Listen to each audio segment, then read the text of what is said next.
L'actualité à Nancy et ailleurs. Aujourd'hui, nous allons parler d'une toute jeune entreprise créée par deux jeunes juristes, Sarah et Charlotte. Bonjour les filles. Bonjour.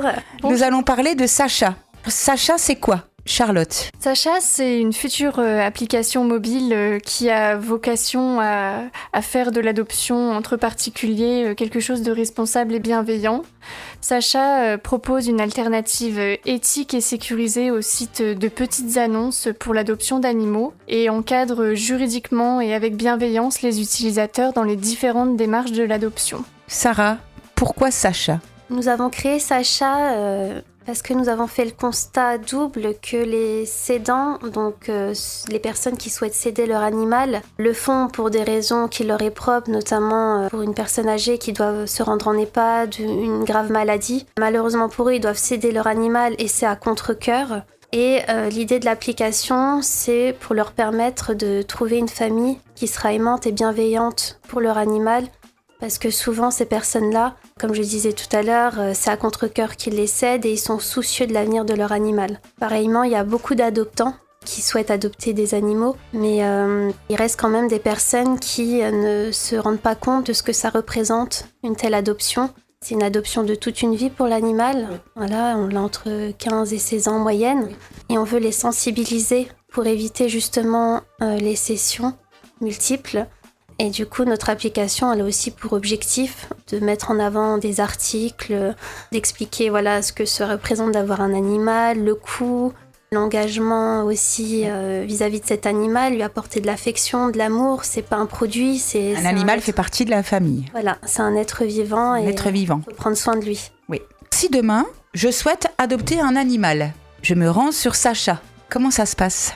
La plateforme sécurise, vérifie complètement les identités des utilisateurs. D'accord. C'est la première étape. Pour s'inscrire sur Sacha, il faut déposer une carte d'identité. Ensuite, Sacha propose une mise en relation entre adoptants et cédants. Les personnes sont amenées à se rencontrer en fonction de critères bien définis. L'application met effectivement en évidence un matching affinitaire qui permet à la bonne famille de trouver le bon animal. En fonction des différents critères qui sont complétés par celui qui demande à adopter. Voilà, l'environnement proposé, par exemple, est-ce que la famille qui souhaite adopter a un jardin ou est plutôt dans un appartement? Est-ce qu'elle souhaite un chien ou un chat? Est-ce qu'elle a déjà l'habitude des animaux de compagnie, etc. Est-ce qu'elle cherche un chien ou un chat qui est plutôt vif ou au contraire calme?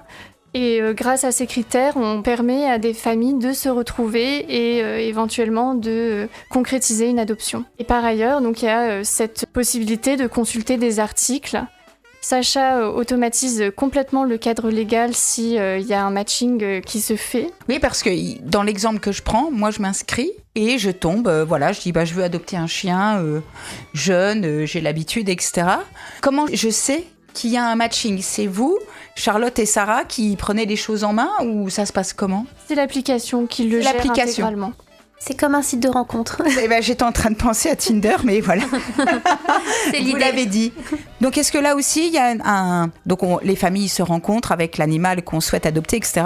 Est-ce qu'il y a un délai de réflexion? Il y a une période d'essai, oui, qui va être organisée par la plateforme. Donc, une période d'essai, c'est-à-dire on prend l'animal, la personne qui souhaite adopter prend l'animal chez elle pour voir comment ça se passe? Et en cas d'échec, l'animal sera amené à repartir dans sa famille d'origine. Tout à fait. Ok, est-ce que c'est payant? Alors, le modèle économique est encore en cours de développement. D'accord. La plateforme est freemium.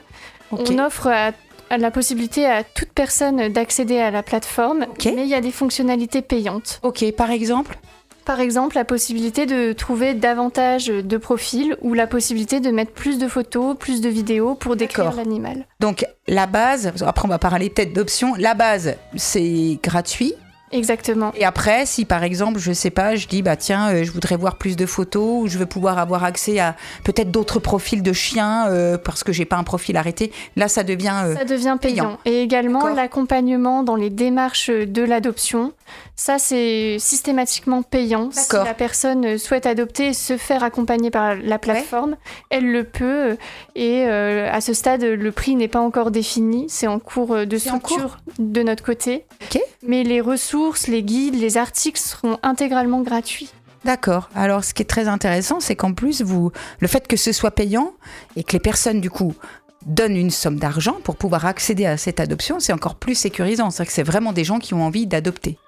Oui, voilà, c'est comme un garde-fou, c'est de se dire si les personnes elles sont prêtes à payer les démarches qu'on met en place pour l'adoption, c'est qu'elles pourront apporter aussi un confort à l'animal. C'est qu'il y a des coûts, les coûts vétérinaires, les croquettes, tout ça, ça a un coût. Donc, si dès le départ, on n'est pas capable de mettre de l'argent pour sécuriser tout ça, c'est pas possible. C'est que par la suite, ce sera plus compliqué.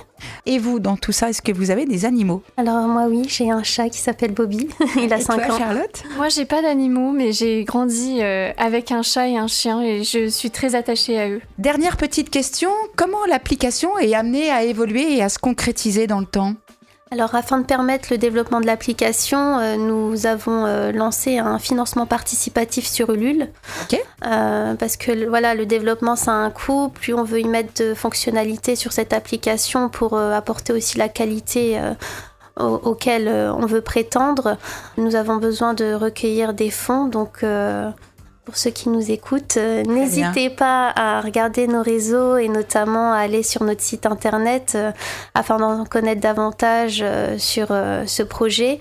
Et si vous le pouvez, parlez-en autour de vous. Partagez, moi, c'est sûr que ce sera fait. Merci. Partagez les réseaux.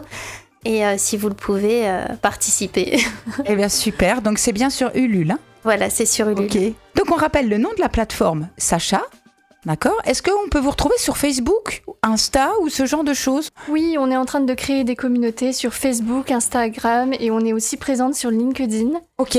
Et donc, au nom de Sacha ou à vos noms à vous ?